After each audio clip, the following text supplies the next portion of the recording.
Welcome to the first official podcast. Stop playing. Ground zero is true. I'm Sham. We got Shaka over here. Shaka. Hey. So what's the first topic? I mean, what are we doing? Are we excited about this? Well, first of all, I think we should introduce ourselves. I mean, I feel like I just did.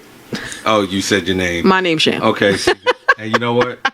That's all you need to know about her right there on the spot. You know, the bare minimum. You know, here we are trying to give ourselves, introduce ourselves to the audience. And I'm Sham. Okay, well, that's cool. They know me. Let's go ahead and proceed. I said enough. Yeah. And I've said too much. All right, cool. All right, well, I'll go ahead and start. I'll introduce myself, and then you do what you want. I'm Shaka. You don't need to know my last name for now. We'll keep my government with the government. But no, man, I'm DC born and raised. Happy to live here. Happy to be here. Definitely, wanted to put this together with Sham, and we are gonna do a lot with this show. We hope to. We are. She again. Now you're starting to meet Sham. She's very pessimistic. We are going to do a lot with this show. We are going to cover a lot of topics, but we're not going to oversaturate them. And I think that, and we are going to bring in a lot of guests. We have like guests lined up. We do have guests lined up out the door. We do. People are excited about this. People are knocking down our door right now. We're going to do a few without guests, and then we're going to keep lining them up. Which is dope. It is. But in all seriousness, we really we're both mid-30s. If you don't mind me saying that, keep it like that. And do you mind? I mean, do you mind that? Okay. Well, look. That might be our first edit. All right. Nah. We're good. No first edit. Okay. I mean, I'm a proud 39-year-old woman. Okay. I mean, okay. So live some life here. All right. Well, since we gave the exact age, I'm 36.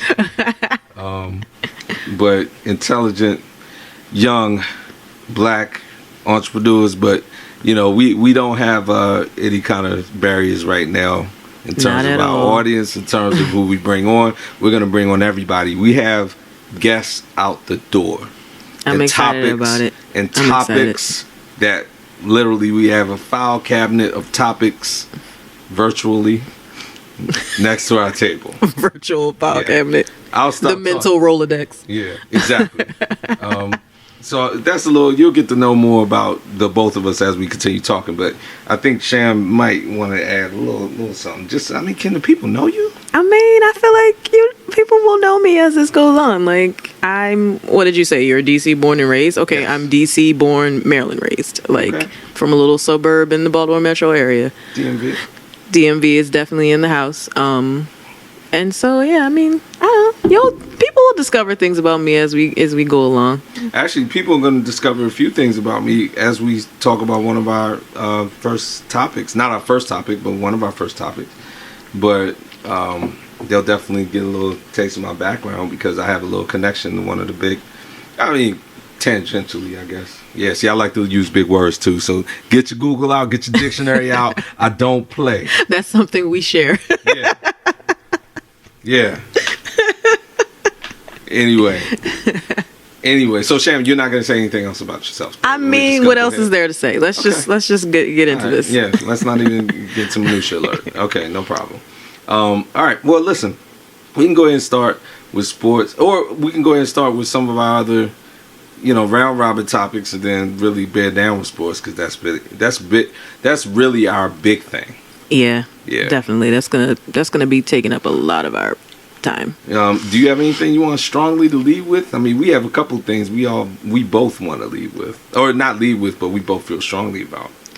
I mean, so I don't necessarily feel strongly about this particular thing, but this has been floating around the universe all week, and I've been hearing it on different little shows and the radio and things like this. Who gives a fuck whether Bert and Ernie are gay or not? By the way, why are we doing this? Now, by the way, this is NSFW, and it's also put your kids to bed. So Oh, it's marked as explicit in this little podcast recording thing. Read your fine print, your asterisk. But all right, go ahead, continue. No, I heard about this too. I actually didn't hear about this until yesterday, so I didn't know it had been floating around all week. Yeah, it's been around all week. It was actually even on CBS this morning, which I think is a little ridiculous. Like, why are we talking about? They had a whole segment about this. Like, who cares? They're puppets. Okay, like, yeah, we already gonna have our first disagreement at it. Bert and Ernie were a big part of my childhood. Sesame Street. I mean, and look, the fact that it still comes on doesn't diminish its importance. Like, Sesame Street was huge. I mean, it was huge. I agree with you. Like, legitimately, every day before and after school, when I was in kindergarten, it was Sesame Street, Electric Company, Mr. Rogers' Neighborhood, before and after the afternoon kindergarten. So I get it. I was in love with Sesame Street. However, like, why are we trying to define these characters by their sexual nature or phantom sexual nature, because it's not even real. It's like quasi sexual nature, because they're puppets. They're just two male puppets that live together. Like, they could be best friends, they could be cousins, they could be a lot of things. Why do we have to define them as being gay or not gay? Like, I don't get it. Like, well, okay, they're just likable characters. Leave it alone. All right, so I think when I heard the story, I heard it in the context of one of the creators, I forget the guy's name, one of the creators like admitted that he wrote it to portray gay characters. So I think it's a big deal only in the sense that matter of fact, I think you're making his point, which is that you have these characters, you know, if you weren't looking for them to be gay, you wouldn't really care. You enjoy them, you know what I'm saying? So, you know, but he wanted to make it seem like, look, if you have two men living together, if you have two people living together or whatever, or you have these friends or whatever, you can still enjoy whatever product they put out if you weren't focused on their sexuality. And he wanted to, it's almost like, you know, having a job interview over the phone and saying, oh man, I really like this candidate, and so on and so forth. And then when they come in and they look different than you thought, it's like, okay, well, what was the problem? No, you thought that they were qualified based on their personality, based on what they were doing. I think that's what his point was, which was, hey, listen, I just wanted to let y'all know that, you know, I wrote these characters to be X, Y, and Z, and you guys didn't even really notice. You know why? Because you weren't even paying attention. If you were looking for it, you would have hated it, and you would have had me take them off the air, and you would have denied yourself 30 or 40 years of enjoying them along with everybody else obsessing. I just kind of feel like, so that's what I think he was doing. You just shouldn't be looking for it. I mean, like, they're just characters. But that's his point. And to even like bring it up now is making people like go, like, why are we going, Let's just enjoy Bert and Ernie as they are. so you know, like, come on. So, you know, that's a little precursor, because what I heard there was, why can't we just enjoy the activities we love without social, you know, issues being injected into it?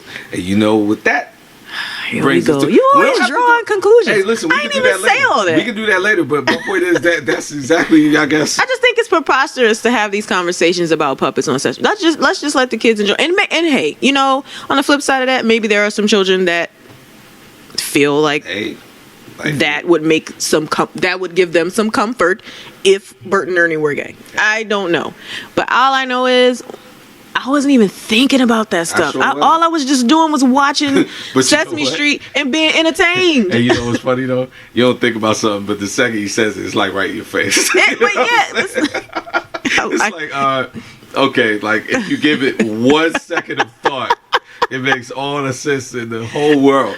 I guess I just don't want to give it a thought. Like, like certain things, just let it be.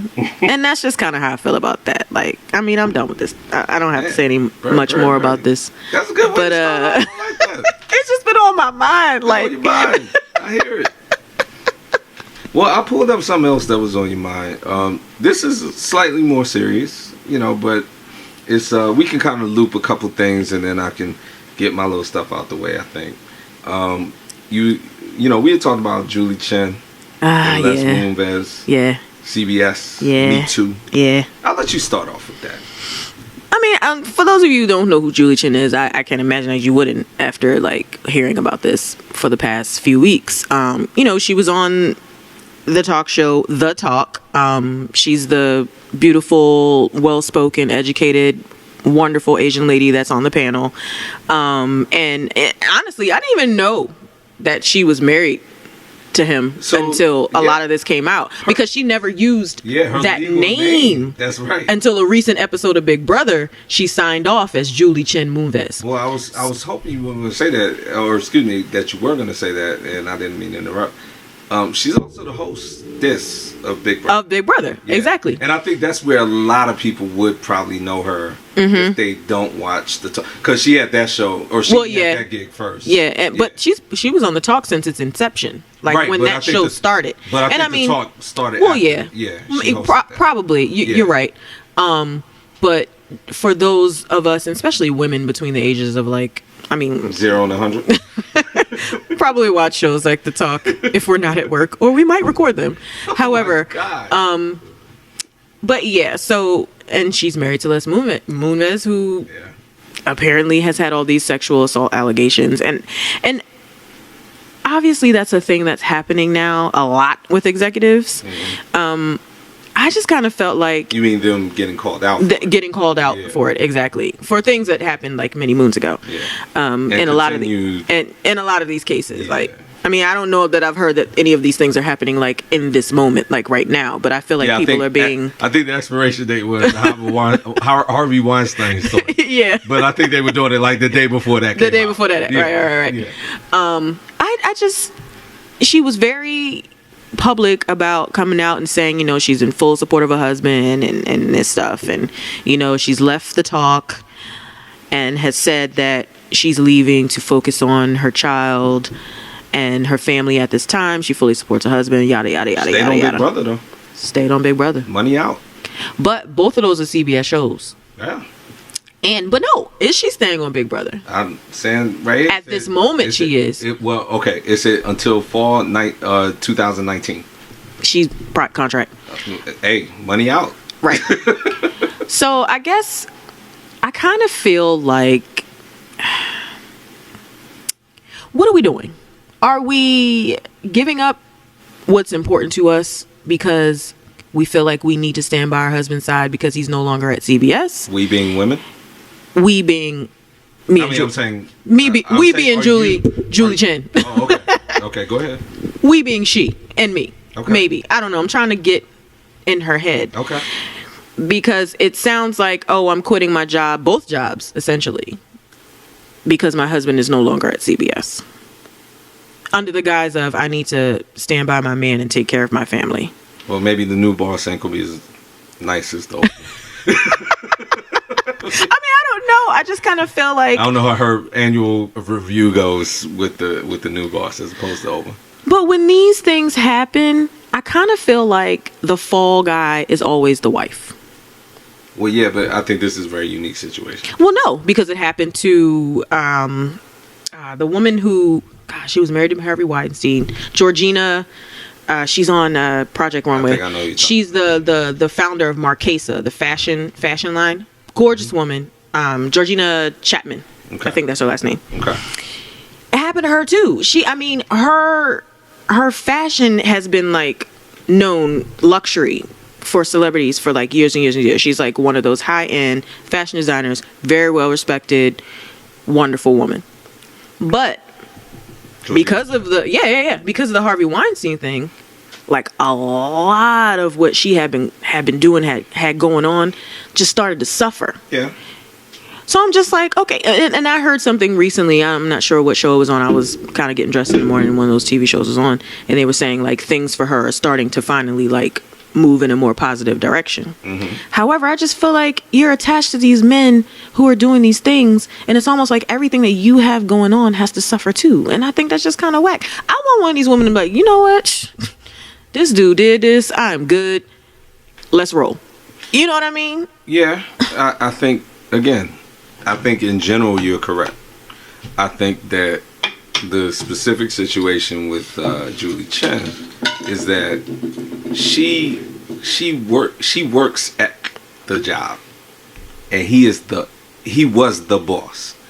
I don't know the exact timeline of their relationship, but it would not surprise me if, you know, she was a contestant or whatever, and they met as she was an employee of CBS. So her, you know, and she's very talented. Full disclosure, I've never watched a second of the talk, so you can tell me, you can confirm that. But I have seen her on Big Brother, and I've seen her on interviews, and she knows how to comport herself and all that. I think she's fabulous. Yeah. So my point being, I'm not trying to sit here and imply that she owes her whole career to Marion Les Moonves. I would say the opposite. I think that she's very capable and a competent person. Okay, and that's fine. But my point is, if she met him while she was at CBS, there's no question that it was helpful to her career. And that's putting it the most polite way I can put it. It was very polite. Yeah, because, I mean, Les Moonves runs CBS. I mean, listen, you know, if we want to keep it sports, whatever, if a football player, tried out for the Dallas Cowboys and Jerry Jones had a crush on his mom, he making the team. You know what I'm saying? Like, he's making the team. You know, no, Jerry Jones. That might have been how a lot of people made that team. Exactly. Like point blank period. You know, much less if the mother was. Matter of fact, let me keep it even more real. If the mother somehow was trying to be a Cowboys cheerleader, she's running the cheerleader. I mean, stop playing. I cannot. And here we go with the title. And you will hear that a lot. So I guess all I'm trying to say is, I see what you're saying, but I do not blame her for being like, wait a minute. Yeah, I'm not gonna go out here and slander, my husband real quick because money out. I still need to do Big Brother. Like, just because Les Moonves has been, effectively removed from the situation at CBS does not mean that his name and his, history and his reputation doesn't have any meaning there. Like, if she tried to distance herself from him and then still work there, like, I don't think that would happen. I think people would be like, so wait a minute, you're gonna still try to host Big Brother? Yeah. After trying to get my bag. Okay, and then they'd be like, hey, guess what? You know what? Since you just distanced yourself from your husband, you could distance yourself from this gig that he. Listen, Sham. All right, let's just go ahead and say it.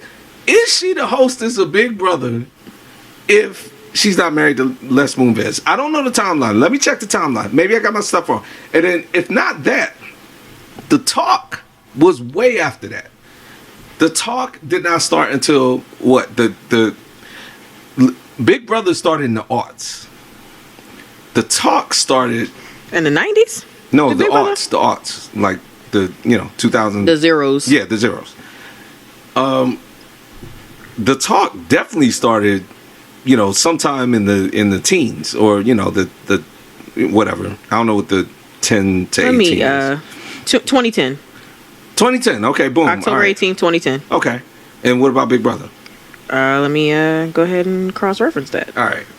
My point is, does she get the gig on the talk? Without, maybe she's considered. Does she get it? I don't know if she gets that. And I hate to say it. 99. Like yeah. So 11 years. I thought Big Brother was in the 90s. Yeah, because Big Brother was right after Survivor and the whole reality TV explosion. Right. But let us not forget that MTV started that in 1992 with The Real World. Let us not forget. I didn't really watch Real World like that, but yes. But everybody forgot about that. I know who Puck is. Actually, he came. Season 3, Real World San Francisco. He came to my college. It was a big deal. Did he look like he had taken a bath? Because he always kind of looked dirty. No, he looked exactly the same.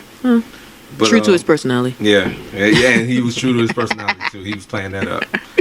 But no, seriously, I don't blame her. I do see what you're saying though. A lot of women, they're attached to these guys, and they've been married, umpteen years or whatever. They're trying to do a thing on their own, and they suffer for it. Yeah. I kind of feel like, why the need to make an announcement and say I support my husband fully? Like, just don't say anything. Well, people were coming at her though. I don't know. People were coming at her. I feel like, honestly, that was the best thing she could do. If you kind of just don't say anything, people just assume you're a victim, I think. And that's wrong, but that's the truth. Like, people just assume you're just... Well, you kind of are a victim. Well, but not in the extreme sense, in the sense that we look at, like, victims seriously, but in, like, you kind of are. But because this man is running behind you doing this unless you knew. And see, I didn't even want to go there, but the point being... I mean, it's quite possible.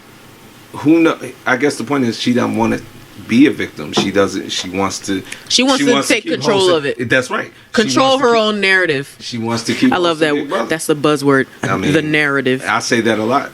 She wants to keep hosting Big Brother. She wants to. I mean, she probably didn't want to step down from the talk.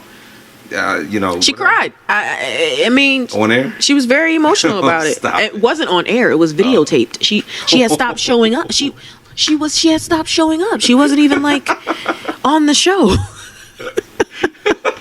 She just no call, no show? Not no call, no show, but like she had not been on the panel for like days. Okay. Since the announcement. Yeah. And so her exit was videotaped and they played it during the show. Somebody's wrong for that. See, that's why you can't trust anybody around, man. Well, why is that wrong? She voluntarily filmed the exit message. I don't know. She probably definitely didn't want that to get leaks. Like, nah, man, I'm sorry. No, I think it was on purpose. I'm done with this. Yeah, let's move on. Let's go ahead and move on, because it was serious. It was serious at first. And then, we're going to have a lot of fun on this show, by the way, with serious stuff. Honestly, I don't want to get in trouble with serious stuff. We might have to do some edits sometimes. I laugh at the wrong stuff. Like, yeah, because that was like a heartfelt I'm glad I didn't see exit. it, because I would have laughed. Why would you laugh at that? She was sad about leaving the show. The whole She'd been on there for 8 years. I'm just having a picture of some grip holding a camera phone. Like, yo, look at Les Boom. It wasn't a camera phone. Joint. It looked like a professional taping. Trying to sneak out.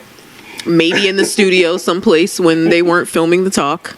But it was a very professionally made video. The talk. And Eve's on there. That's my girl. Rough Riders. Real quick. Yo, she came up, by the way. She has all the money in the world. Real quick. How's the talk not... I mean, it's a complete bite of The View. They all are. But The View... Okay. I don't even care about this kind of stuff. But my point is, can you not come up with another title that even try to distance yourself? No. Okay, never The mind. View, The Talk, The Real. The The Real. Real, by the way, the host won an Emmy this year, and I thought that was pretty awesome. And while we're on this topic of these talk shows, I will say that of those like panel shows with the women, The Real to me I thought was most appealing because there were people who looks like me and who are my age. Wait a minute. And people who I could actually relate to. Is this on like BT? It's on Fox. Oh, that's a shame. I don't even know that. Yeah, it's the one with Tamara Mowry Housley, Jeannie Mai, Adrian Holton now, and Lonnie Love. It had Tamar Braxton on it at first, but after the second season, they said these all black later. For the most, it's for the most part. And what channel? I mean, you said it's on Fox. It comes on Fox every day at noon. Really? I record it every day and I watch it. I do. Because it was relatable. They have a very diverse cast. I mean, they don't have a white girl. Well, Tamara's half white, but oh really? Are they? Yeah. You know what? I knew the little brother was. I guess that would make all the sense in the world. Yeah. Yeah. Okay. No, you know what? Their dad is white and their mom is black. I didn't really think about that. Yeah. Okay. So I mean, I felt like that show was very relatable. I latched on to it as soon as they started it. But anyway, we're being tangential. We'll come back to the Emmys later because we'll touch on that. I've said all right. So I do want to segue into and this is serious again, but we're not going to spend a ton of time on it. I am very much into politics. So we will at least devote some stuff, not a lot, to what's going on in the political world, especially and then again, we're really gonna harp on sports, but a lot of sports, it transcends sports now and goes into politics and entertainment, which is unfortunate. Oh well, no, not necessarily. In some ways, we'll talk about that. We'll talk about that. But I mean, this is your wheelhouse. I mean, you were a political science major at Vanderbilt. Yes. All right. So anyway, let's talk about Brett Kavanaugh for a second, since we're talking about Me Too, Julie Chen. I'm not even gonna get into the nuts and bolts of him being confirmed as a Supreme Court justice. I mean, honestly, in a vacuum, he's probably qualified, like, in terms of his credentials. I was against this in the first place after the stunt the Republicans pulled with President Obama. Yeah, they wouldn't let him. Exactly. Yeah, right. Yeah. Merrick Garland and all that. So we're not even going to go there. Yeah, it sucked. I actually wanted to give, as I alluded to earlier about my background. So Brett Kavanaugh went to a very high-end private school in the D.C. area called Georgetown Prep. Ah, yes.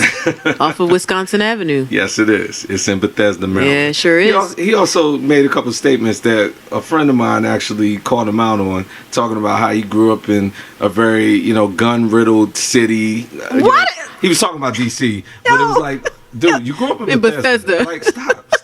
Like what are you doing? North Bethesda. What are you doing? You grew up in Bethesda. North Bethesda. Potomac. They have a Real Housewives show, like, right around the corner from where you grew up. Like, stop. True story. So, anyway, he went to prep. Now, I'm saying all this. I went to school called St. Albans. St. Albans is basically in the same league as prep. I mean... So, y'all were pretty much rival schools when it came to... Okay. So, I was about to get real right now. I mean, St. Albans is a better school than prep. However, if we want to get technical and talk about who's in league with what... Yes, St. Albans, we're in we'll call it the Independent Athletic Conference for athletics, like the IAC, whatever. So it's us, Prep, St. Stephen, St. Agnes. Yeah, all Landon, of the like Catholic private schools are in that. Yeah, that independent, very wealthy client base, client base, student body, all of that. And another friend of mine wrote on Facebook about the culture of the rape culture of independent school parties. And I didn't really see a lot of this, but then I didn't really attend a lot of the parties until my junior year and senior year. So later on, we'll bring a friend who you know on who did attend a lot of those parties and could probably attest to it a little bit more than I can. Not the same friend that made the comment, but another one. But I will say this. I mean, it's entirely plausible what his accuser laid out. These house parties. I mean, it's just like what you see on TV. Like when you watch like American Pie, and they have these house parties and people acting crazy and all this. It's exactly like that. And it's high school, and they have money, and their parents are not home, and whatever. At Georgetown Prep. I mean, I know you said at St. Albans you all stayed on campus and that kind of thing. They do the same thing there, or is it? Well, St. Albans has a partial boarding school, but the majority of the kids didn't stay there. Okay. Yeah, so Prep was the same thing. Now, Prep had a beautiful campus out there, so it's I've actually, the community group I used to play in, we used to hold our concerts there. Yeah. So, yeah, I'm familiar with the campus. I mean, let's get real. Brett Kavanaugh, like, that's the richest, whitest sounding name, like, on the face of the whole world. It's pretty white. Yeah, so, I mean, honestly, like... Nothing about that name screams gun violence anywhere. Yeah, you're ducking bullets so you're in the lacrosse practice. Like, right. Like, what are you doing? What are you talking about? But in all seriousness, I just wanted to kind of touch on that because I thought it was very interesting. People, I hear all these names of all these schools that pretty much are, again, in the same sort of league and division as my school. Holton, the girl went to Holton Arms, or the woman now, but when she was a teenager, went to Holton Arms. That was essentially in the same league as our school. Our sister school was National Cathedral School, and Holton Arms was their like rival, just like Landon, Holton Arms brother school was our rival. So, it was very interesting to see that cross section. I'm not prepared really because this is going to play out for a long time. Yeah, it's going to end up being one of our saturated stories. Yeah, and we're not going to spend that much time on it, but I can attest to the validity of the culture that he spoke about. So while we're still on the topic, go ahead. 45's tweet today. So 45, I mean, all of you guys know who 45 is. He's our POTUS, unfortunately. Yeah. And sorry if I just lost half of our 2 listeners real quick. But hey, that's where I stand on it. Pretty sure that's what Sham stands on it. Point blank. Yeah, and you know, I call 45 Colonel Jessup sometimes because he reminds me of A Few Good Men. And if anyone hasn't seen A Few Good Men, you really need to see that movie. Like, stop playing. Like, don't. Yeah. Yeah. If you have not seen that, you need to stop playing for real. And you know, you got Tom Cruise, you got Demi Moore, you got Jack Nicholson. I mean, all of them A game. What was that? 1991. I want to say 92, but around that neighborhood. And you know, just 92. You got it. If you haven't seen the movie, I obviously won't ruin it for you, but Jack Nicholson's character essentially like sits on information, and sort of the whole, you know, sort of hook on it is that, I mean, he wants to reveal it. Like he doesn't feel that he should be required to hide it. He's that arrogant. He's that blustery, or I mean, that's not a word, but he has that much. For purposes of this conversation, that'll be a word. Yeah, he has that much bluster, and he's just infuriated that he can't reveal his true feelings, and that's sort of the crux of the movie pretty much at the end of it. And you know, even if you haven't seen the movie, I mean, you certainly have heard. Yeah, you can't handle the truth. Yeah, that whole little tirade was basically the crux of the movie. And so the point being, that's 45 in a nutshell. Especially, you could tell when he wants to act ignorant, which is pretty much Monday through Wednesday of this week, where he just comes out there and he's really trying to sound like a normal person. Yep. With a normal reaction, and it takes every fiber of his being.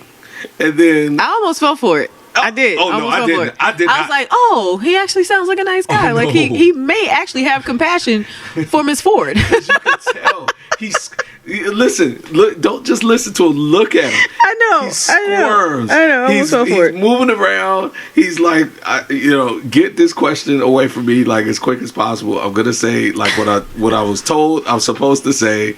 I got 30 seconds because if you guys keep asking me, I'm gonna kirk right now. He did kind of run off right after though. Yeah. I'm not even gonna lie. Yeah, because he knows. Because he just knows. Like, look, don't keep asking me about this.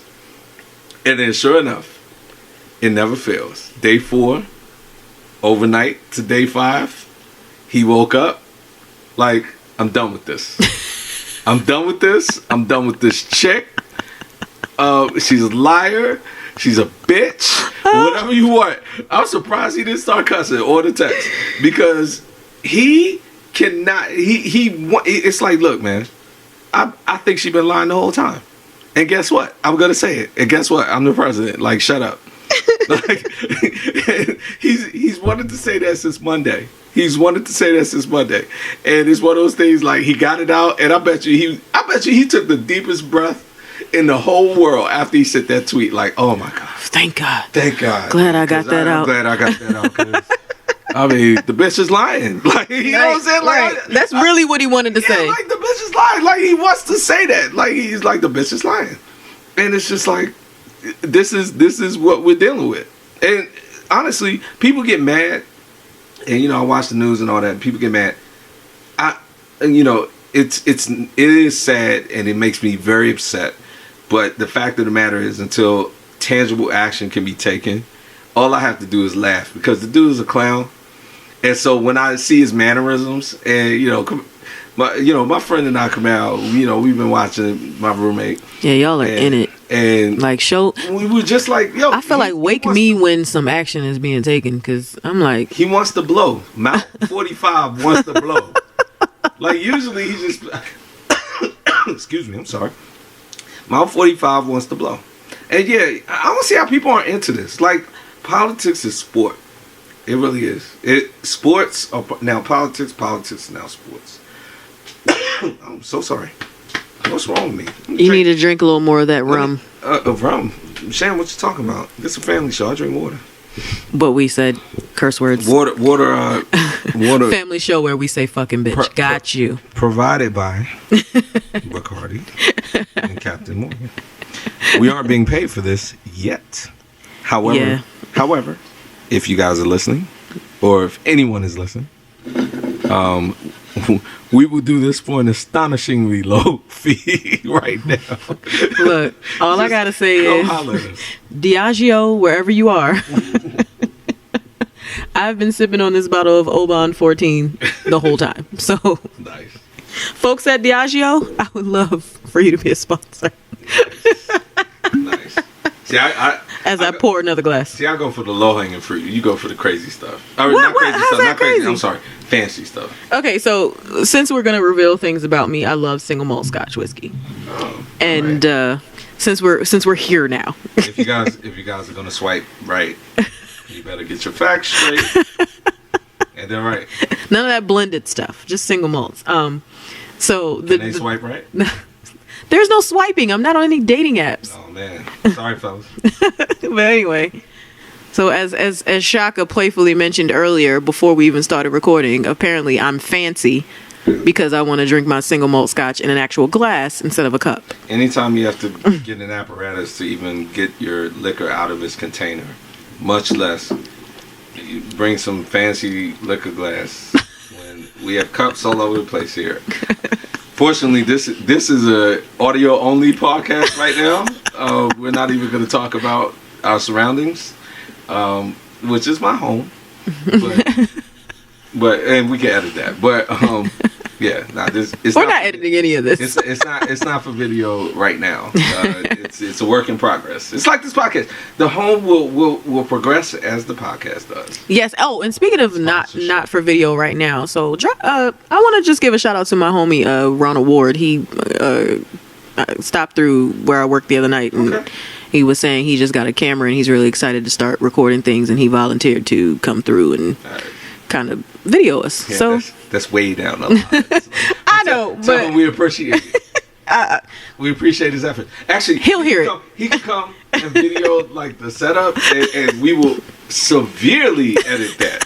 Like, I'm not even an editor, but I need to be in the room. Like, cut that out, cut that out, cut. All right. We're way off track. But Ronald Ward, hey man, you can come by, but hey, we gonna have a lot of meetings before that happens.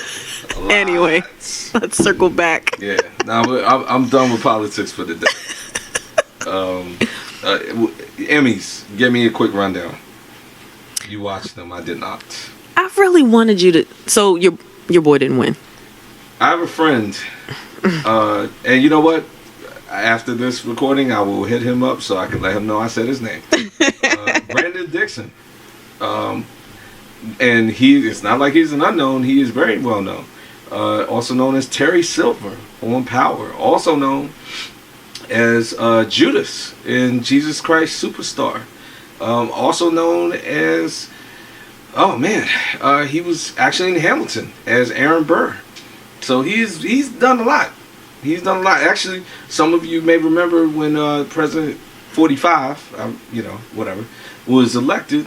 Mike Pence went to a showing of Hamilton on Broadway, and Brandon was the one who actually read the statement that Lin-Manuel Miranda. Oh yeah, sorry. Shows how much I know about that. Prepared for Mike Pence. He was the one that actually read it. And so he was the second incarnation of Aaron Burr, because wasn't it Leslie Odom, who I cannot stand. Correct. I hate those damn Nationwide commercials. Correct. But yes, he was the second incarnation, and but anyway, when Mike Pence went, he was the one that read the statement. So he's very famous, and he was definitely up for an Emmy for Jesus Christ Superstar. For a supporting actor. Yeah. He did a very good job. John Legend, I believe, a few other people were on the show. Mm-hmm. So definitely shout out to Brandon. I know a few other local celebrities, but I'll bring them out my back pocket when needs be. When we need them. Yes. Yeah. But since the Emmys just happened, I mean, we would be remiss if I didn't mention him. So I watched it. I mean, I watch a lot of award shows. I'm kind of like that person. Like, I like to, I'm also that DVR person. So when I can fast forward things that I don't feel like I need to see.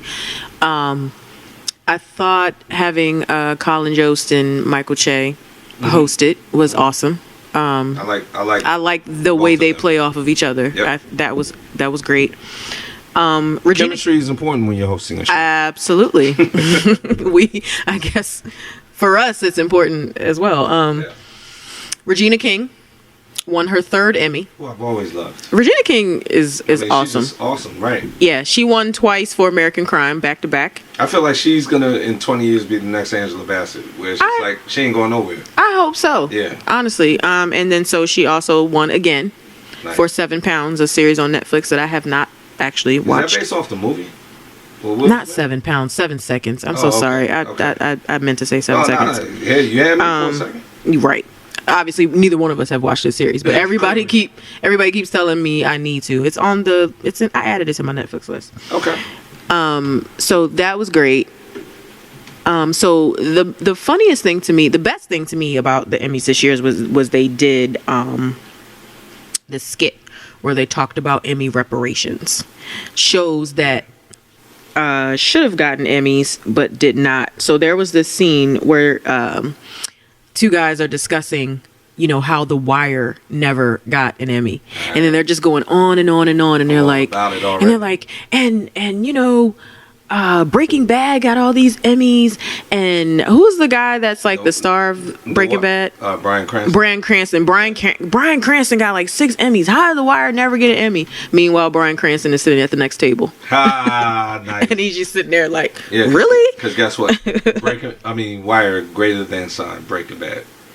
Put that out there, whoever want to hear it. I don't care who wants to hear it. Like, I tried to watch Breaking Bad. I thought the first season was pretty funny, and then it started to get dark, and I was like, okay, what happened to this like lighthearted dude that was like dealing with the fact that he got cancer, and then all of a sudden it's like all this craziness going on. I just kind of was not. See, I heard that. Not the opposite, but another kind of bad angle I heard on it was that so The Sopranos, really started at least the modern era of the anti-hero, and obviously, Bryan Cranston's character, Walter White, he continued that. But I heard Breaking Bad was sort of it was a good show, but it was a pale imitation of The Sopranos in that respect. That you had the anti-hero, you had the sort of nagging wife or whatever that a lot of people didn't like. You had I forget what her name was. I know Carmela Soprano, obviously, but I forget what her name was.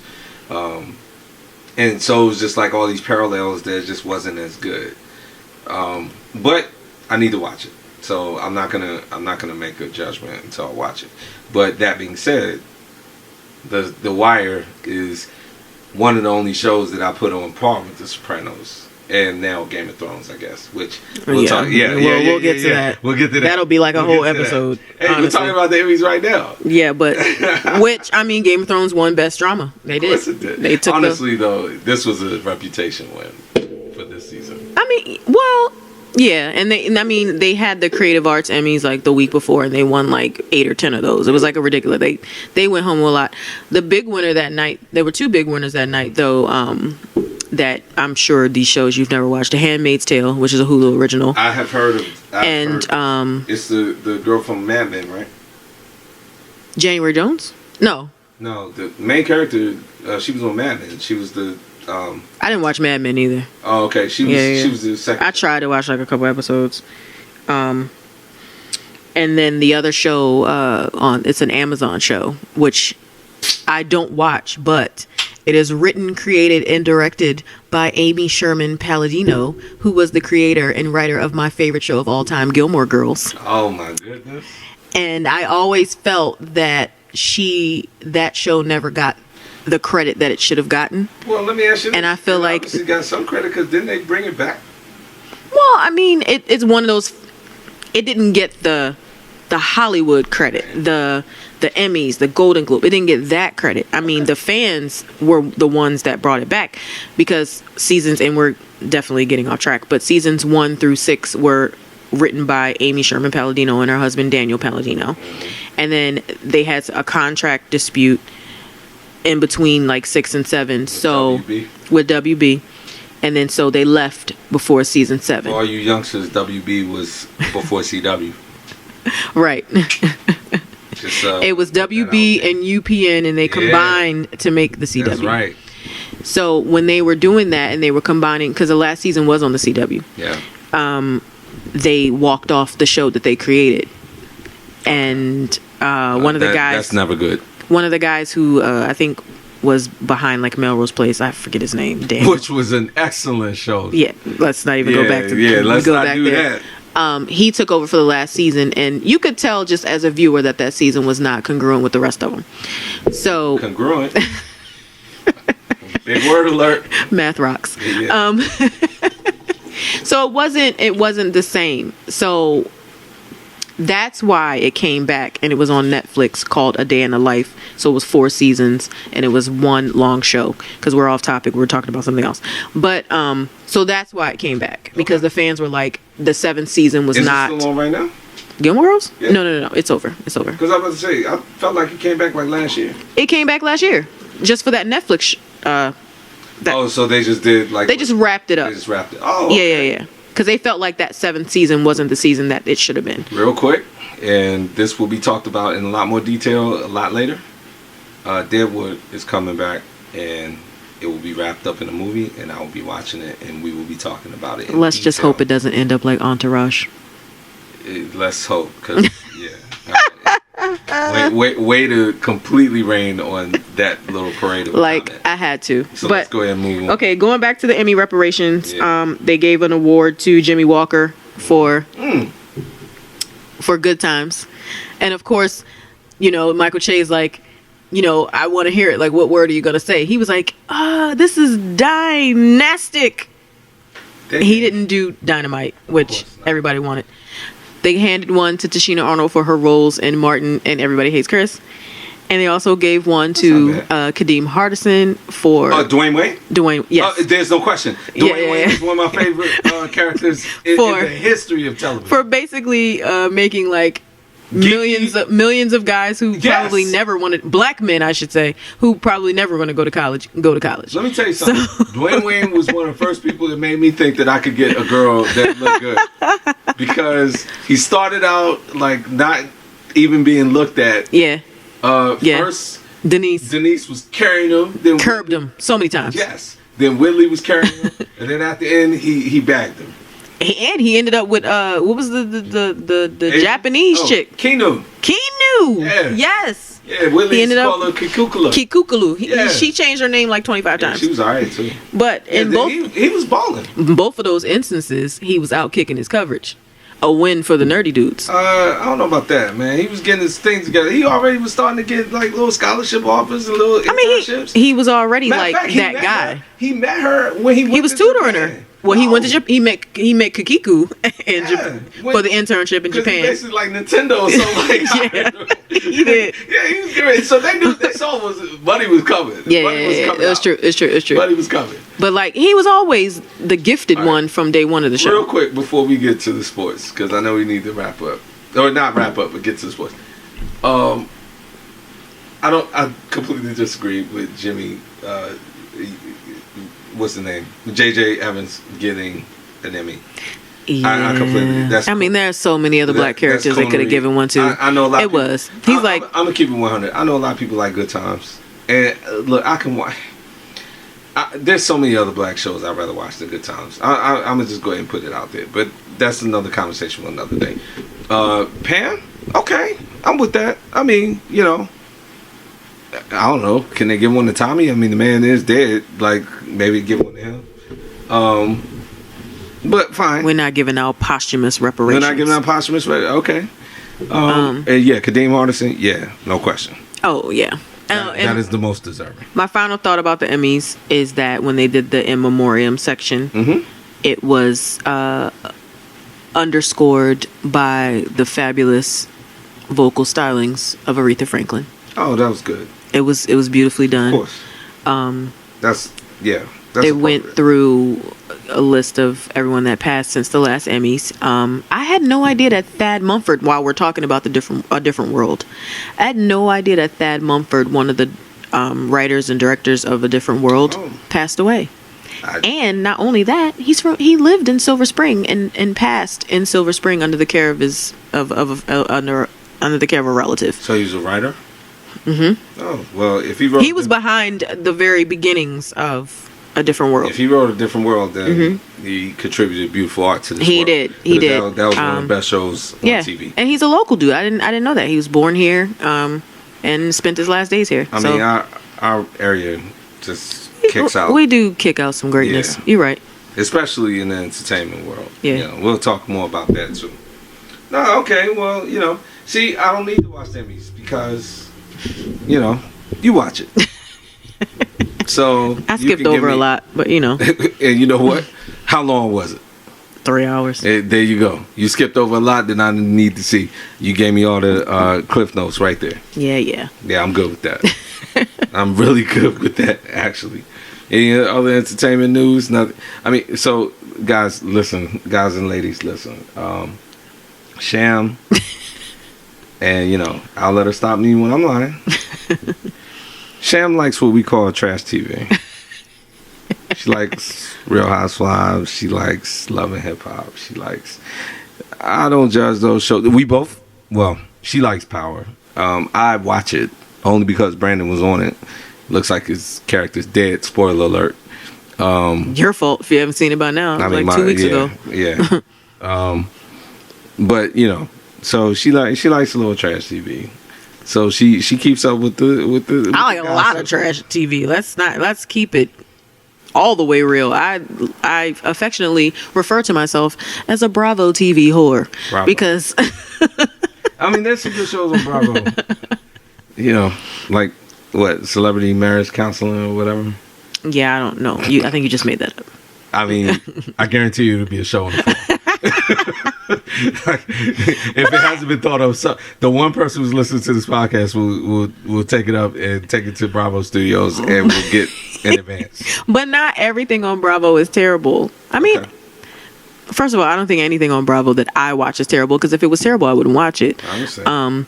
But I mean, not everything is about those things. Like, there's Top Chef, which I think is an excellent show, yes. which has like resulted in me visiting restaurants to eat the food of these chefs. I'm with that.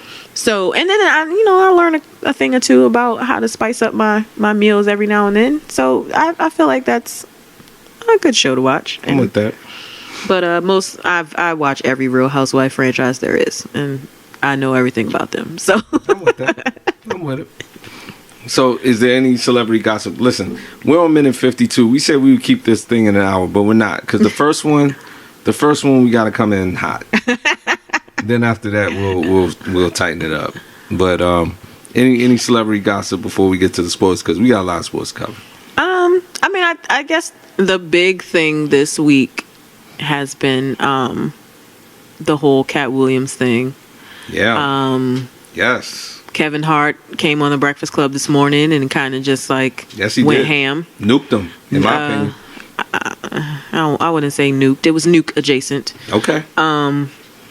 But yeah, folks on both sides had a lot to say. I kind of want to start from the beginning on that, because I felt like, first of all, it was revealed that, for those of you who don't know, Cat Williams was on V103 last Friday, I want to say.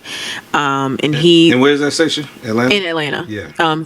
Frank Ski and Wanda Smith. Right. Frank Ski, by the way, was a radio DJ in Baltimore for many years. I grew up on Frank Ski. It was a V103 in Baltimore. I listened to him every day. And then when they made changes to that radio station, he moved to Atlanta, which also has a V103 that he's been on for many years. Nice. So the interview was supposed to be Red Grant, who I've actually seen in this area as well. He used to host a comedy night over at Bobby McKee's in National Harbor, the Dueling Piano Bar. Okay. Never been there, but good comedian. Okay. He's pretty funny. So Red Grant was actually the guest on the show. It was revealed though that Cat was just there in the green room chilling. Like, he was never supposed to be on the show.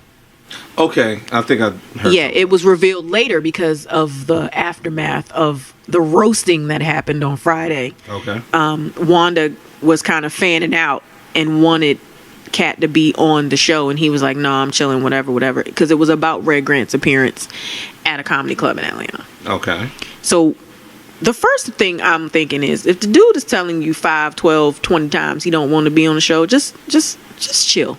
Don't force him to be on the show. Okay. Because he already coming in ready. You know what I mean?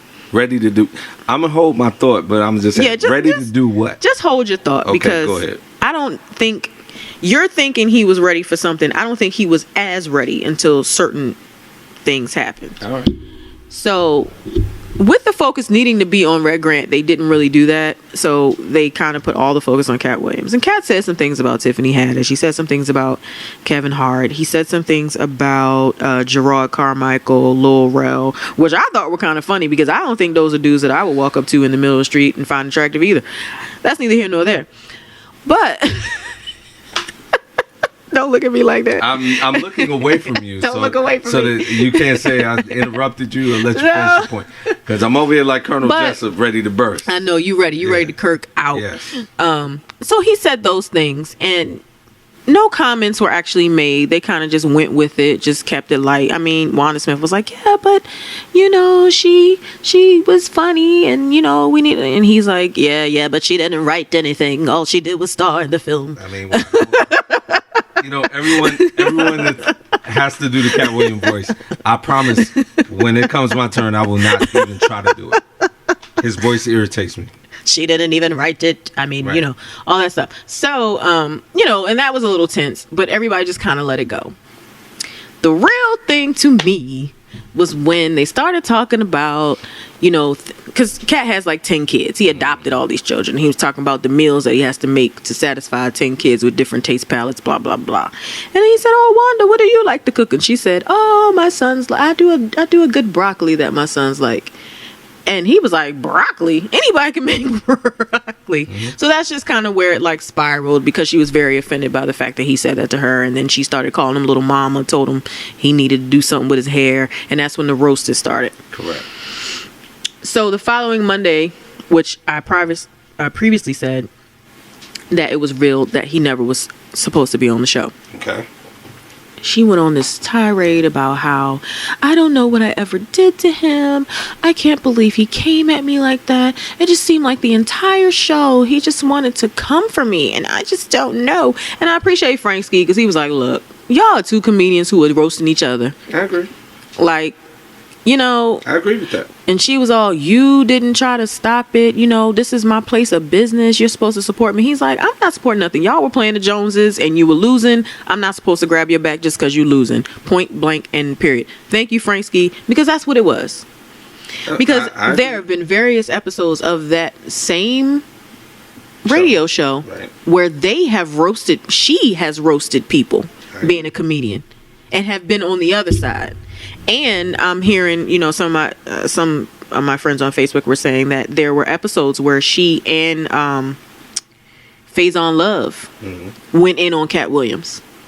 Who's to say that he didn't hear that and decide, you know what?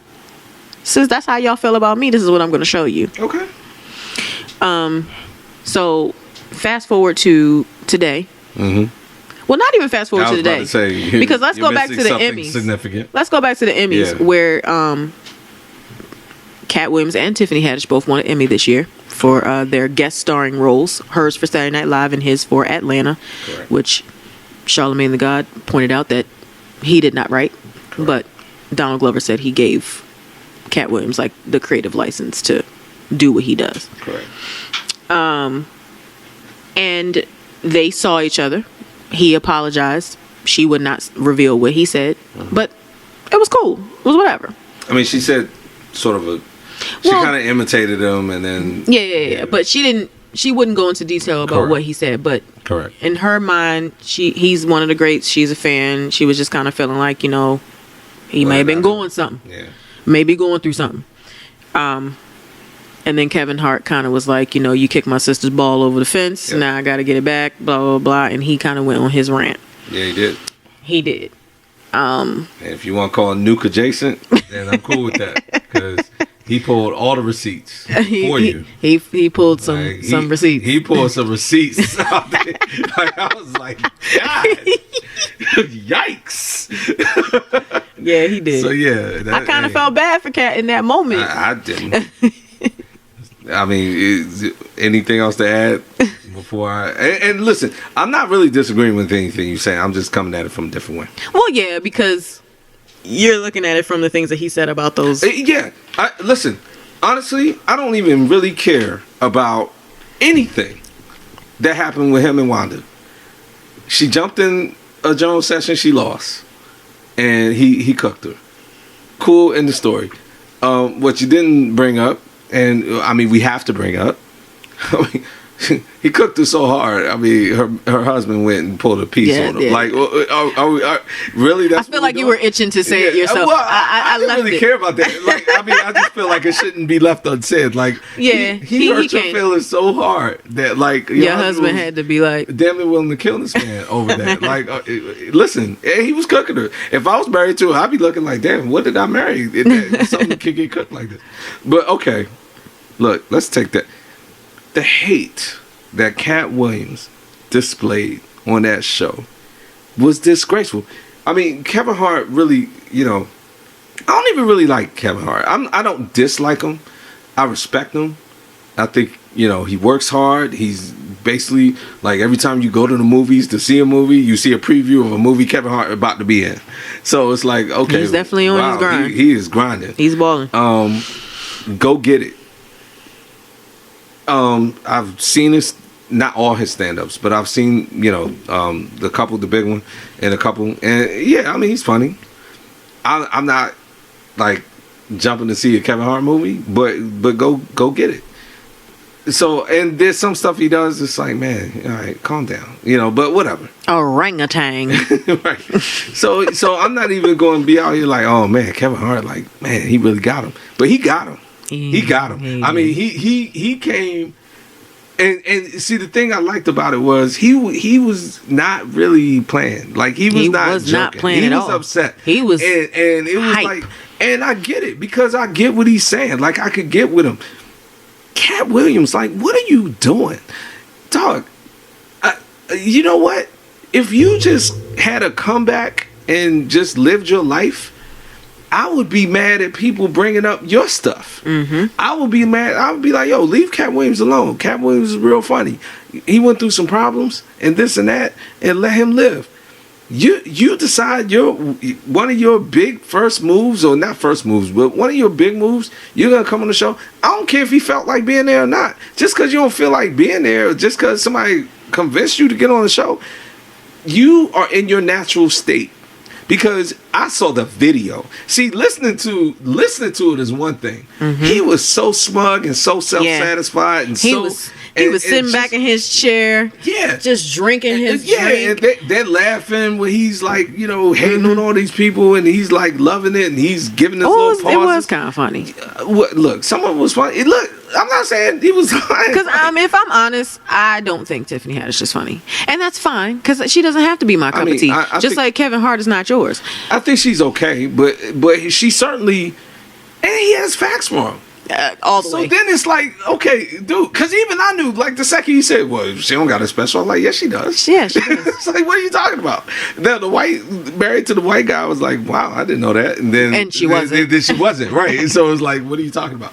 But, like, there was some stuff that was instantly, it was like 45 where he tells a lie and it's just like, he's lying. Like, what are you doing? And then the way he was just doing it, like, I was waiting for him to be like, hey man, I'm just playing, right? Like, I really loved him, blah blah blah. No, he was serious. And then you pull it out. I mean, what Kevin Hart did today was completely appropriate. He said everything is researchable. Yes. Everything is Googleable. I mean, and it'd be one thing to be like, I'm lying about something, but it's hard to prove a lie. He's like, he's making up figures that, like, can't be achieved. You know what I'm saying? He's like, 2.4 million, like, what? Nobody does that. But the funny thing was even when he said that, in between my laughter, I was like, wait, it's universally known that Kevin Hart is the highest grossing comedian right now. Like, you don't have to look that up. You don't have to look it up. You know how I know that? Because Eddie Murphy a couple years ago one of Eddie Murphy's best interviews, and he doesn't really do that many interviews and stuff. They told him, and I forget what the venue was, but they were like, "Hey man, Kevin Hart just broke your like sales record for tours," and like Eddie Murphy was just being naturally funny. It was like, I didn't even know there was a record. Yeah, right. Like, I was just doing my thing. Yeah, I was just doing my thing. There's a record. I was just being great. I didn't know I had it. I didn't know there was a record, and I didn't know I had it. And, right. And he was like, congratulations, Kevin Hart. But he still has like the #1 grossing like comedy. Yeah. Thing, like with the Delirious video. And yeah. But it was like, and so I knew back then, like, Kevin Hart's a big deal. Kevin Hart goes on tour. Kevin Hart does whatever. I mean, he would not be in all these movies. He sold out Lincoln Financial Field. Right. That's a big deal. He would not be in all these movies for nothing. And then he started throwing out money. Like, hey, man, they offered me X amount, like $40 million, I think he said. Yeah, he wasn't going to say it. That's what he said. Right. He said, I felt like I needed to say it. Netflix gave me $40 million. Right. And honestly, I mean, I agree with him on this last point. Now I'm going to leave it alone. This kind of traces back to the whole Monique thing and the whole everything. I agree with him. Like, what exactly do black people want to achieve when they get famous? Or do black audiences want to achieve from seeing black celebrities?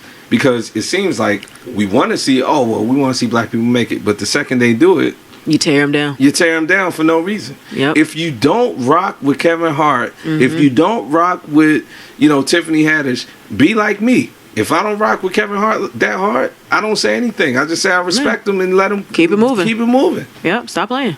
And right. And like, what, you're gonna go on the radio because you're washed up, basically? And no, you're still funny. Like, you still have the ability to be funny.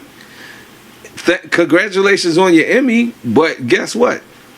How many people are lining up to put Cat Williams as the star of their movie? They'll put him in as like, a nice little addition. I think he was in some movie not too long ago. But it's like, and they'll put him in here, there, supporting actor, whatever. But they're not lining up to be like, hey man, we want you to star with The Rock in this movie. Yeah, no. No. That's not gonna happen. So, I'm sorry, you're not a big deal like that no more. Get over it. But I will say that there... he mentioned he had like 15 consecutive tours or whatever like that. Like, I'm not going to dispute that, only because I know that every year Cat Williams is at Royal Farms Arena in Baltimore. And that's cool, but Kevin Hart pulled the receipt. No, I'm just saying, but every year he's there. So He said 15 consecutive 100 city tours. It could be. So he's at Royal Farms. I need that's one city. I'm about to say, I need the other 99. Kevin Hart pulled the receipts on the radio and said, if you want to look it up, go look it up. God, and gave the numbers. Yeah, but I mean, men lie, women you'd have to live under a rock to know that, to not know, rather, that Kevin Hart is the most. Yeah. He's making the most money as far as comedians right now. It's not even, and then this, I promise my previous point was my So if you believe what Kat said, you're stupid. Yeah. Pretty much. Pretty much. And this is my last point. I know I promised it would be my last point. It's one thing if you want to say, I don't know why these people are successful. I mean, that's hate. That's hate, but whatever. He's on some, like, they're not funny. Like, when you go to Tiffany Haddish, you're like, well, what's the last joke that you remember that she said? And she was in this movie because they wrote the part for. Okay, listen. There's one thing to be like, I don't rock with her. That would even be hate. Like, if someone wanted to classify what I said as hate, like, maybe. I don't think saying you don't rock with her is hate. It's just saying, she's not your cup of tea. And that doesn't necessarily mean that it's hate. It's just something that is not your preference. But for you to be like, she's incapable of being. Like, you're basically attacking, like, your craft. You're attacking her craft, which is the same craft that you share. It would be like in sports, be like, man, he can't even dribble. And he's sitting there dribbling and shooting the ball. And it's like, just because you might not feel that they're as good as you're taking their whole bag. He's sitting there like, well, they just wrote that part for her. What? He was sitting there like, you can get everything that Wanda's wearing for $12 at the Sicko. Right. Like, what? What are you talking about? Yeah, so whatever. And it's like, and Cat Williams just had some funny specials, and I like him, and he's funny. But hate just that just it turns me off completely, man. And it's like he needs to really like come around. If he apologized to or whatever, I mean, it doesn't really seem like it was much of an apology. I don't really care about an apology. I just need you not to be out here hating. Be out here and be funny, and then I'll listen. You stay out here on this hating stuff, I don't care. Let's talk about some sports real quick. As you pick up your Raiders cup. I mean, we don't want to start there. Let's start somewhere else. I'm a Raiders fan, so I got a little bit to discuss that might spill over to something else. I think you might need to put that in episode 2. It's going to be a lot to discuss. You're an Eagles fan. The who? The Super Bowl champion Philadelphia Eagles. Congratulations. Side note to everyone, I watched the Super Bowl with Sham. Oh, God. And she was crying. Sobbing, as it were. I have it on video. One day when we get up on the internet, I will send it. I will post it for everyone to see. With a 5-year-old consoling me. Shout out to Courtney and Evan. Courtney was great hostess and was sitting right there. And Evan was like, "Mommy, why is she crying?" Yep, right. Like, yo, this woman's been acting completely normal for 3, 4, 5 hours, and now she's broken down in a heap. What happened? Did somebody shoot her and we didn't see it? Like, what happened? Fell down to my knees in the middle of the floor. Yeah.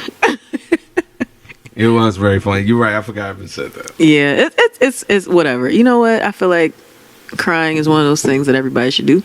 Whether it's because you're happy or you're sad, just let it out.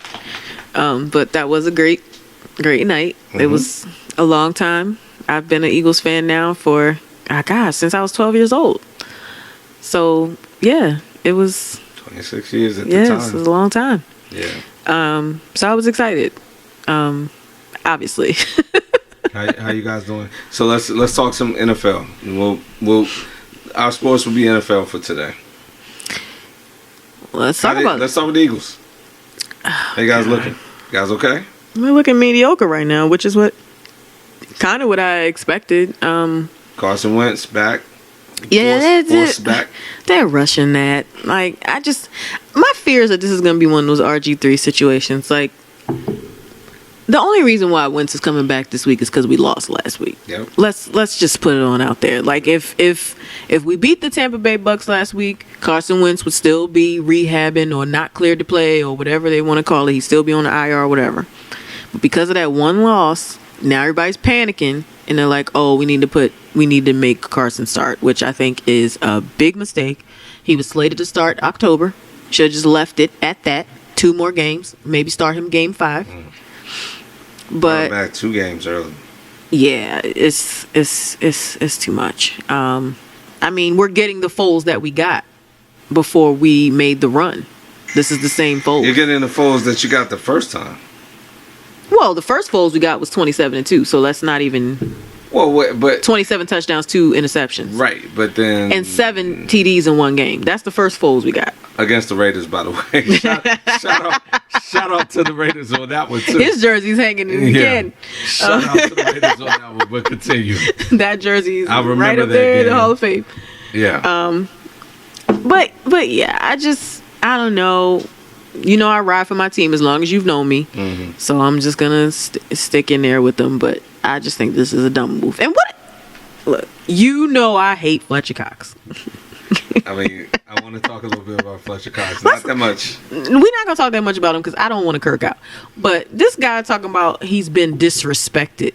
No one gives him recognition.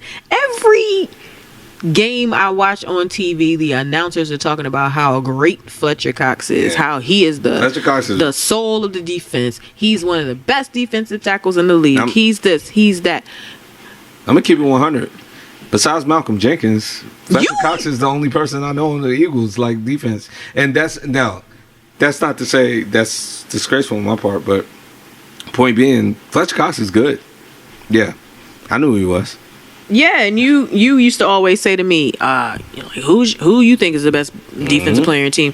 And I said Malcolm Jenkins. You're like, you're crazy because I mean, Malcolm Jenkins is old, but Fletcher Cox is the guy. I mean, he's the guy up the middle. I have an affinity for defensive linemen, which we'll talk about in a minute.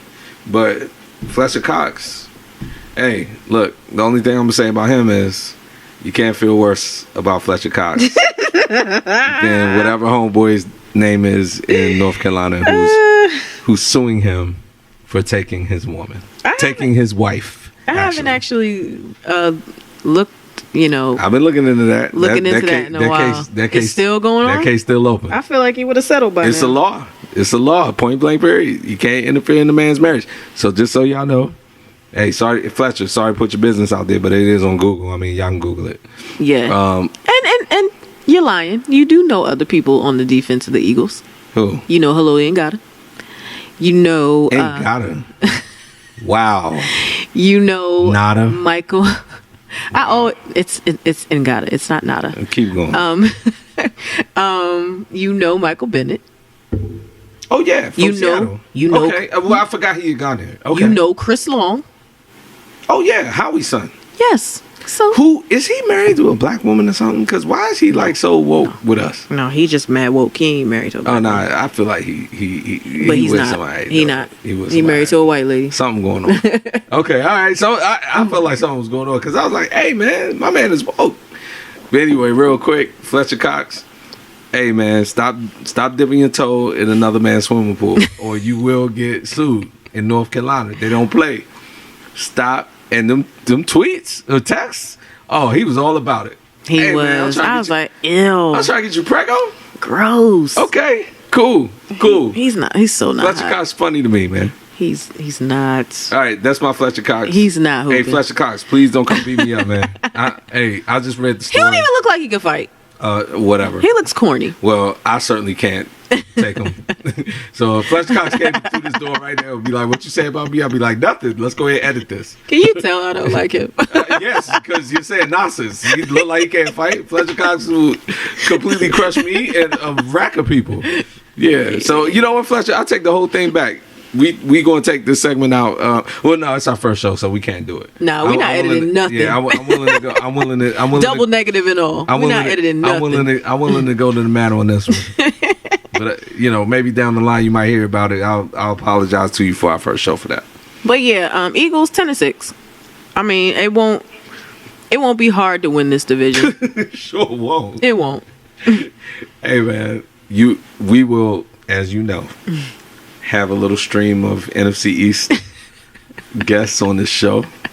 There will be some Giants fans. I think I will be absent for those. No, you should be present. I mean, that doesn't make it fun. I do not want to be here. There will be Giants fans. There will be Cowboys fans. And I'm here for the Cowboys fans. And there will be Redskins fans. All of those teams have glaring weaknesses. We are approaching week 3 of the 2018 NFL season. So just to give us some context, I mean, because we wanted to kind of see the date, but we kind of wanted to do this before the NFL season. We wanted to get things set up so we can get our predictions and everything, but it just didn't happen. But that's fine. What's whatever. I mean, it's early enough where I don't think too much has changed. I mean, there a couple of things that have changed rather quickly. Real quick, the situation in Cleveland. Baker Mayfield's taking over for Tyrod Taylor. I have my feelings about that. I'll save that for another show because that's a rant. That's a fresh rant. But Baker Mayfield is the starter there. Hugh Jackson, my old coach, who I was not happy got fired from Oakland. I hope that he could turn things around up there and keep his little job. Cool. I'm trying to think of any other major things so far. I mean, Josh Gordon bounced around, went to the Patriots. Speaking of Cleveland, to the Patriots, they lost to Jacksonville. They love picking up projects. Yeah, Jacksonville looks good. They look really good, actually. The Rams look really good. Mm-hmm. And I picked the 49ers to win that division. How dumb am I? Yeah, the Rams beat the brakes off my Raiders week 1. I'm not surprised at that. We'll get to that in a minute. San Francisco, Jimmy G, you have any comments about that? He's just gorgeous. Oh, Jesus. Is that why you picked him? Okay. Well. No, because he's solid. He's solid. He was solid. He's solid. I didn't buy as much into the Jimmy G hype. Mm-hmm. I think that, I'll just say this. There's winning streak that was attributed to him. That was 6 games in which they were basically out of the running in a lot of those games, so they could play a little bit more loose, in my opinion. And I don't think that their opponents took them very seriously. No, and then they acquired him late in the season, so it wasn't like folks were actually checking for him. They had no tape. They had no tape on They had him, no tape. except for those few games Right. in New England when Tom Brady was suspended Correct. unfairly. I So, will say. actually, I don't have a problem with that. The man destroyed his phone. You destroy your cell phone, guilty. We're not going down. Yeah, this no, road. no, we're not gonna do We're that. not That's doing that. that. Hey, I'm just saying. I have certain indicators of guilt. Destroying your cell phone in any case in which people need it, you're guilty. But anyway, Urban Meyer did it, or basically did it, and he's guilty. Yeah, sorry, Garrett. By the way, shout out to Garrett Staples. Urban Meyer, yeah, he did that. Guilty. But anyway, so my point being, Jimmy G. He's. I mean, what? How they gonna finish? 8-8. I give him 8. So and if you want to go back through my timeline on Facebook, I did post this. I said I thought they were going to be 10-6 and win the division. It could still happen, but it's not looking like it will because the Rams are just insane. Pretty good. Seattle, we don't care. Their days are over. Just make sure Russell Wilson doesn't get hurt so y'all can have a quarterback. I don't even know if they can promise that. Right. They're working on offensive line is They're just working on getting him killed. shout out to Angela McClain, the only Seahawks fan I know. Well, I know Dion. I'm about to say Dion. Yeah. There are a few others too. Yeah, It's a little whatever. Seattle contingent. A little bit. But yeah, and then who was the other team? We don't even care about them. Arizona. Oh God. Yeah, actually, they look really bad. Oh They man. look horrible. If there was ever an NFL team that you should just blow up Them in Buffalo and sell, look terrible. the Cardinals, man. Like I just man, Larry Fitzgerald. I gotta say, talk about loyalty. Hey man, This guy. I mean, he had Kurt Warner for a little while. That was about it.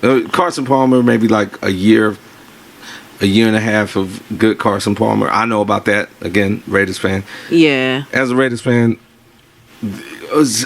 at some point, everyone comes through the rent cycle. At some point, usually on the back end of their career, but they come through. Y'all us. get everybody through Yeah. the rent cycle. Yeah. Like sheesh. Yeah. So I know about Carson Palmer, or as a friend of mine had me call him Cap Rooney, which I think is completely appropriate. But Larry Fitzgerald, to your point, man, that man's a soldier down there. Yeah, he's working with slop. So Jeez. NFC East, y'all got that. We're not gonna go team by team, but let's go division by division. Just give me a division winner. So NFC East, I feel like we still have that. Right, y'all got that. We need a cornerback because Jalen Mills trash. Jesus. But I'm not even gonna go in depth into our secondary. So NFC East, I think we got that. NFC West, we just talked about. You think Rams. I have to stick with my prediction with the 49ers, even though it's ridiculous. Okay. NFC North. I don't know. That's going to be a really interesting division. Yeah. I feel like if Aaron Rodgers' knee holds up, they'll be okay. Okay. I think I would go with the Packers. Detroit's trash. Trash. Matt Patricia, like Slim. Let's just say Trash. that the Bill It's Belichick 3 good teams are trash. the Bill Belichick disciples are trash. Yes. Let's y'all- just not even like Y'all can't go anywhere. they Like cannot. y'all immediately make They y'all can't even team go to garbage. college. Right. Charlie White. Trash. Trash. Immediately make y'all team garbage. Garbage. Just where's Romeo Cannell these days? I don't know. So coaching Josh McDaniels. defensive. Well, Josh McDaniels was back in the fold. Yeah. But yeah. He was trash. Yeah. Oh, made Denver trash. It was the best thing that ever happened to us. Yeah. I was like, please keep him around because they are garbage. Yeah. No, it's 3 good teams and trash. Yeah. I The like, Bears. I like the Bears. Yeah. I mean, I have my reasons. We'll get to them in a minute.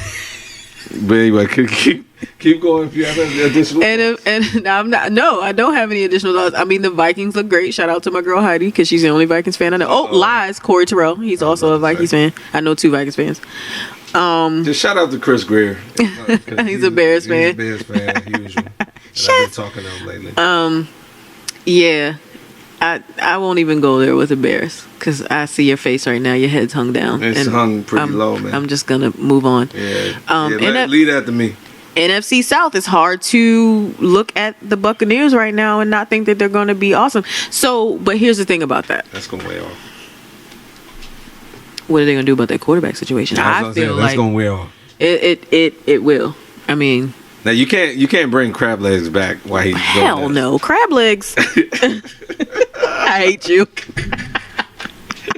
I mean, we should have to explain who crab legs is, right? I mean, all right, I'll just go ahead and say it for the non-educated listener. Jameis Winston is crab legs because he stole crab legs. Was it Wegmans? It was a grocery store. I don't know if it was Wegmans. Well, why? But walked out like strolling, like not even. Let me tell you something. I said this the other day. They ran a string of Jameis Winston's like supposed crime spree, and he had some serious ones, obviously. You know, the assault stuff. Yeah. So that's no laughing matter. But you take those out, my man looked like the most incompetent criminal. Stealing crab legs from Wegmans. He stole a soda from Burger King. Petty larceny. Right. He literally stole one of the cups that they have in the front at the cash register, filled it up, and ran outside. And it's like, this was after the crab legs incident. And it's like, Jameis, Islam, what are you doing? What are you doing? Anyway, go ahead. So New Orleans Saints, you got Drew Brees. He's amazing. He will probably break every Brett Favre record by the end of this year, or Peyton Manning record by the end of this year. Brees the man. Brees is the man. But real quick, if I was Drew Brees, I'd ask for a trade. I would have asked for a trade last year. I'm sitting on the sideline, throwing my arm out of his socket, getting us to the Super Bowl, and then y'all can't cover somebody on a Hail Mary basically at the end of the play, and then I come back this year. I throw for 400 yards, we lose. I throw for 500 yards, we lose. We losing. Why are we doing this? You remember the face that Adrian Peterson had when he looked at Sean Payton last year on the sideline? Yes. That's the face that Drew Brees should have. Always have. All the time. Always have. I throw to all these receivers. They catch the ball for 1 yard, they fumble. Like, I was watching the last game. I was like, how are they losing so bad? Brees must have thrown interceptions. I'm looking up. Michael Thomas, fumble. Like somebody fumble. I'm like, dude, catch the ball, go down there. If it's that hard. Drew Brees cannot do everything on that team. He's trying to throw the ball. The man's arm is going to fall off. Anyway, keep going. That was a minor Kirk. But I really was a minor Kirk. I really like Drew Brees. Because I was going there. I was going to get to I apologize. I was going to go there because I want to know.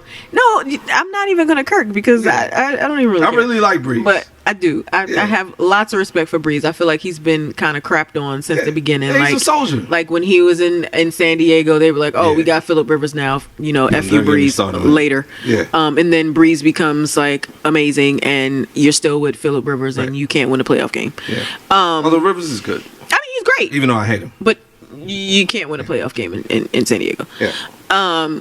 But I was going to say, like, it's just nonsensical to me that a team in the NFL, after all of these seasons, cannot put together in one season. I'm not even asking you to do this for consecutive seasons, but in one season, you cannot put together an adequate defense.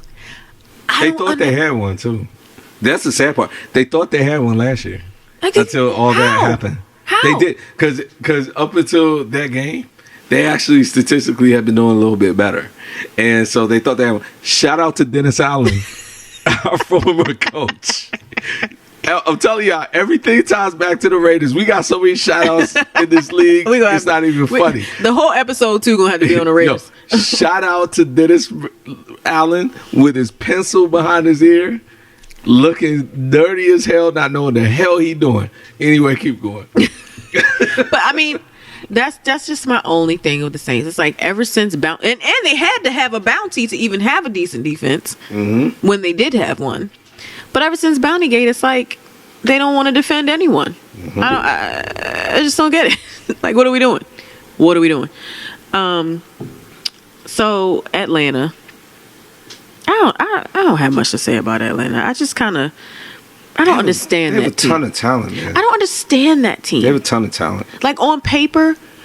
Except I don't believe in the quarterback. But like everybody around them. How do you have the MVP and the $150 million man, by the way, Matty, quote unquote, ice. I know a little bit about and the best wide receiver, arguably, in the league. And you can't even hit that man in the end zone. I know. Like, how high Julio Jones got to jump for your ball, man? Like, he don't even got to jump out. Ain't he like 6'6"? No, that's my point. Like the fact that Matt Ryan threw that ball so inaccurately that Julio Jones had to literally jump out the end zone to catch it because he was just trying to catch it on the off chance that like a force of like catastrophic wind would blow him back in the end. The fact, Matt Ryan, you were completely inaccurate. Like, Julio Jones should not have to jump out. Inadequate. Should not have to jump out the end zone to catch a pass from you. He's 6, like you just said. He's huge. He could put it anywhere near his orbit, and if it's reasonable, he gonna catch it. Matt Ryan is the problem there. He's the problem. I mean, he's not trash, but his talent level is not good enough to keep up with what they've surrounded him with. Julio Jones, the running backs, I forget, Freeman. Devontae Freeman. And, Freeman. You know, and they have all of the makings of a really good squad. Yeah, he just can't handle it. He can handle it like up to a point, but then in crunch time he can't. Yeah. That's really but I think they'll be fine though. I think they'll be fine. I always feel like the NFC South always comes down to week. I was about to say. Week 12, 13, 14. We didn't even talk about Carolina. We getting there. I really don't have much to say about Carolina. You already know how I feel about Cam. I had me some fantasy woes last year. I think we both did. Yeah, we did. We both had Cam as our fantasy quarterback. Thank God Carson Wentz went on like a tear last year because I would have been nowhere near making the fantasy Super Bowl in my league if it wasn't for that. But I'm gonna let you take this one. A year removed from Cam's inconsistency last year, Cam Newton in general is fantasy gold. In general, if you put Cam Newton out there, you're going to get some points. Absolutely. Last year, for the most part, well, no, I'm not even going to say that. It was like 50-50. Mm-hmm. And that was the worst part because it was like you have a good week, then a bad week. Good week, bad week. And so the week that you felt like, okay, well, let me just send him. I don't know. I guess he's looking crazy. Then he goes out and he scores 3 touchdowns in the air, 2 on the ground, and it's like, okay, well, let me put it back in. Then he has, 1 touchdown, 2 interceptions, maybe a touchdown on the ground, but like 100 yards. Mm-hmm. And so it's just like, all right, I can't. That's fantasy. But the fact of the matter is, I like Ron Rivera. I think he's a good coach. He's a defensive coach. If they surround the receivers that they have not given Cam, that's a travesty with how they. I mean, when did Cam get drafted? 2011. That sounds about right. It's around that time. Same time as your boy from Denver. I think they were in the same draft. You talking about who? The defensive. Von Miller. Von Miller. I think they were in the same draft. That sounds about right. I didn't think Von Miller was that old, but okay. Yeah. I think they were in the same. That sounds about right. And it's been a long. Benjamin, like, come on, like, whatever. Like, if they gave him a capable receiver, give him a capable offensive line. They did used to have a good running game, and I think they still. I mean, I like McCaffrey. They have some good running. Well, for the longest time, they had Jonathan Stewart and D'Angelo Williams, but they kind of aged out. Yeah.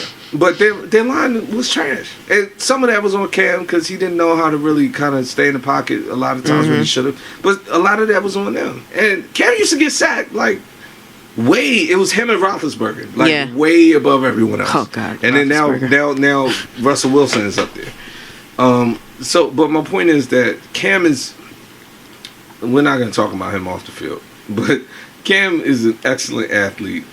Carolina, I feel like Carolina basically is what I'm saying is if they sat down in a room and got their stuff together, like they could do what they did 2 or 3 years ago, like every year. Like they are capable of beating every single team in this league. Mm-hmm. Cam is capable of beating every single team in this league. They just can't put it together to do get an offensive line together, protect him. He could calm down. The running game could calm down, and let's do this. Because Cam, in and of himself. You look at Cam Newton and you look at him and you say that guy plays quarterback. He should be like the best athlete on the face of the earth. I mean, physically. Yeah, like, how is that even fair that guy should play quarterback? It's not. And then how is his team not winning every single game? Like, he literally should be a tight end. Right. But to your point, the South is always, it's very hard to predict. They kind of just, those are teams that know each other very well. The makeup doesn't change. The quarterbacks, besides Tampa, have stayed the same for a long time. So they know each other, man. They brawl it out. You can't call it. I think all 4 teams are viable. Any of them could win it. Yeah, and it's always that way. I mean, usually Tampa Bay isn't in the mix. It's usually between Atlanta, New Orleans, and Carolina. I'm gonna go out on a limb and say, like, you know, if Tampa Bay keeps things the way that it's going, they can win that division. They're due. I mean, they won the Super Bowl, 2003. I mean, they're shout out to the Raiders for that. Everything goes back to the Raiders. Shout out to Bill Callahan for marching into that Super Bowl with the same game plan that John Gruden for the Raiders drew up. And we'll get to John Gruden in a second. We're going overtime. Nah. You know what? We should probably wrap it up. We're gonna wrap it up? We should wrap it up and discuss the AFC East, the AFC. Right. Can I at least, John Gruden and all those things in the next episode. Okay. Can I at least give all my predictions real quick? For the division. Had you finished? Yeah, I finished. I say we talk about the AFC next episode, and we'll just line up our NFC predictions. All right, okay. So remind me your NFC predictions right now. NFC East. Yes. Philly, of course. Yep. NFC North. I think I'm going with the Packers as long as Aaron Rodgers can stay healthy. All right. NFC West. You know, I'm pulling for the Niners. And the South, I think Tampa Bay can. If they do some things. All right, my NFC then, and we'll save the AFC for next episode. And we're going to go, you know what? We're going to do a 2-part debut and do all sports. It sounds like the second episode. All right. NFC East, I will go with the Eagles. I'm going with the Eagles. NFC North, I'm going with the Bears. NFC West, I'm going with the Rams. And NFC South, I'm going to go with the Saints. I don't like to count Breeze out. He's the best quarterback in that division. He's one of the best in the league. Even though that team doesn't deserve him, I think he's going to. They're whack. You know, he's gonna carry them through. I think if anybody, the Panthers will make the push against them, and then the Falcons, and then I think this Tampa thing is gonna now.